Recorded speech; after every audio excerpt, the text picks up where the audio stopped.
Woods, and this is Jada Glass, and we did our presentation on the Larry Nassar case. So before we get started on what actually happened, a little background of Larry.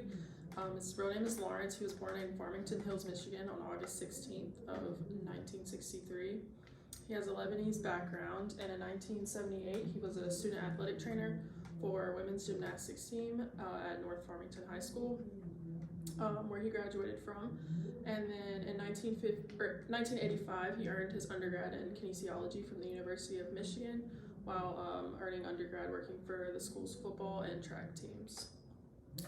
So he then later started working for USAG, USA Gymnastics, and a little bit about them is they're a nonprofit organization that has a board of directors. They were established in Tucson, Arizona in 1963, and they are now based in Indianapolis. They are the governing body for gymnastics in the U.S., and they set rules and policies that govern the sport of gymnastics. Their mission statement is to build a community and culture of health, safety, and excellence where athletes can thrive in sport and in life. So Larry Nassar committed a bunch of crimes, but sexual assault is a sexual act or behavior that is committed without consent from the victim. It's usually done to an adult, and it refers to an act of assault. Sexual abuse is the sexual act or behavior that is committed usually on a weaker or lesser person, and it's usually done to a child, but not always, and it refers to an act of abusing one's vulnerability. So a little bit about the case summary. Nassar, at 22 or 23 years of age, it was in 1986, he began working as an athletic trainer for the USA Gymnastics national team, and as well as working for the football team and track and field team at MSU. And then in 1993, he got his doctorate in osteopathic medicine from MSU, and then started working at MSU as a professor in College of Medicine that same year.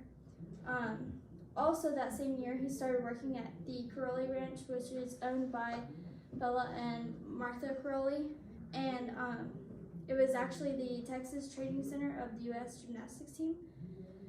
And then in 2015, while he was at the Caroli Ranch, he sexually assaulted Maggie Nichols during a medical exam.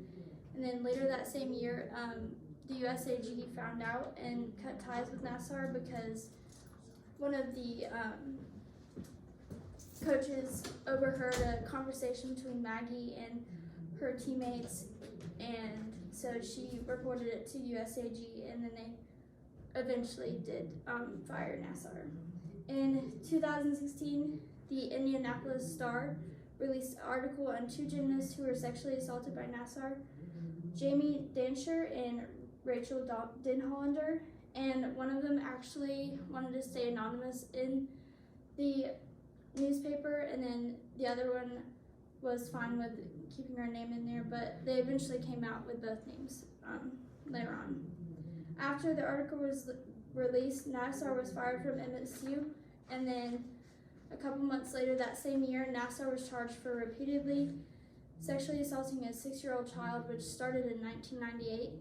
And then the whole movement that started from this was actually, or not really started, but it became really popular, was the Me Too movement that started to become popular because all the news came out about the sexual assault, and all of these girls started to come up and talk about their experiences. But the Me Too movement was actually started by Tarana Burke in 2006, and it spread in 2017 when everyone that had been sexually assaulted started using #MeToo on social media. And then they found out that very well-known gymnasts were sexually assaulted by Nassar, including Simone Biles, Allie Raisman, Gabby Douglas, and Michaela Maroney. And actually, Gabby Douglas was very critical about it at first because she didn't want to come out about her own story, and she was saying she doesn't really believe them. And then she finally later came out with her story, and Simone Biles was actually a very good advocate for the Me Too movement and for all of the gymnasts because she was very supportive in that time. So the results of the actual case, so Nassar actually sexually assaulted and abused over 260 women and girls, all of which received the Arthur Ashe Courage Award for speaking up about their experiences. And he had over 30,000 photos or possessions of child pornography in his apartment or where he had lived. And then there was at least 156 women that gave their statements to the judge in court over a week period of time. And then finally on December 7th, 2017, he was sentenced to 60 years in prison on federal child pornography charges, and then on January 24th, 2018, he was sentenced to an additional 40 to 175 years in prison on multiple counts of criminal sexual assault. So, actually everyone involved dragged their feet on the case, including like the FBI, the police department, and even like the USAG, because they don't really know why, but they think it was because they didn't have like sufficient enough evidence or anything like that. So they didn't really think they had to like keep going with the case, even though they were still going, but it wasn't like getting on as fast as it should have been. And like Nassar should have been like convicted many years before that. So actually MSU had to pay $500 million in settlement money to the victims, and USAG board members and the MSU's AD and president actually had to resign. The president got I forget how many years in prison, in federal prison, because she was withholding evidence as well about Nassar committing those crimes. So after all this, USAG kind of had like a bad rep look on them, so they had to figure out a way to prevent it. So they came up with the U.S. Center for Safe Sport policy for USA Gymnastics, and it had to be signed, and all policies and procedures had to be adhered by to people employed under USAG. They offered training and resources on the actual website. And they also use websites like RAIN, which is Rape, Abuse, Incest National Network. And then you can call or file or report using the RAIN, USAG, or the U.S. Center for Safe Sport or local authorities. Great. Let me ask just a couple questions.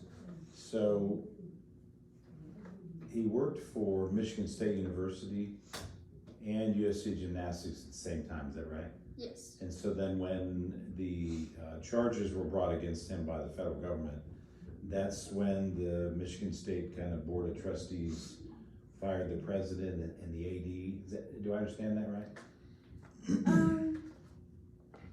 I would have to go back in the paper, but if you don't recall offhand, but certainly the athletic director and the president were both released. yes. Because of this. So one implication is not only do coaches are responsible for their actions and behaviors and any subordinate staff, but even the organizations who employ coaches.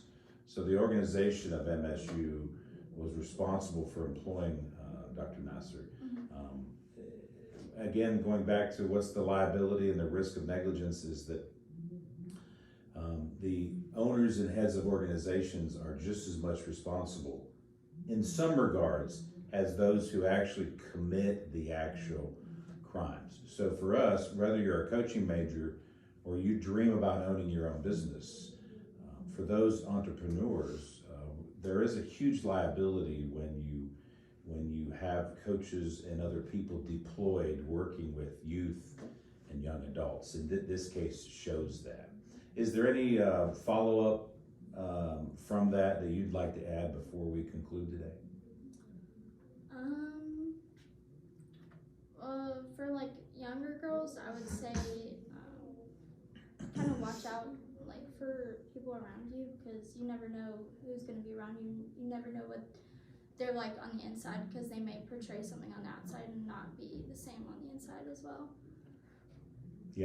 So the Bible tells us that there's lots of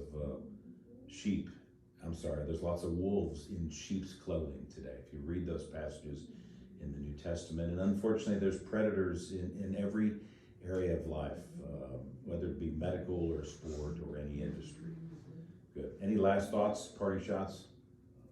I don't think so. Great, thank you very much, ladies, we really appreciate it. Thank you.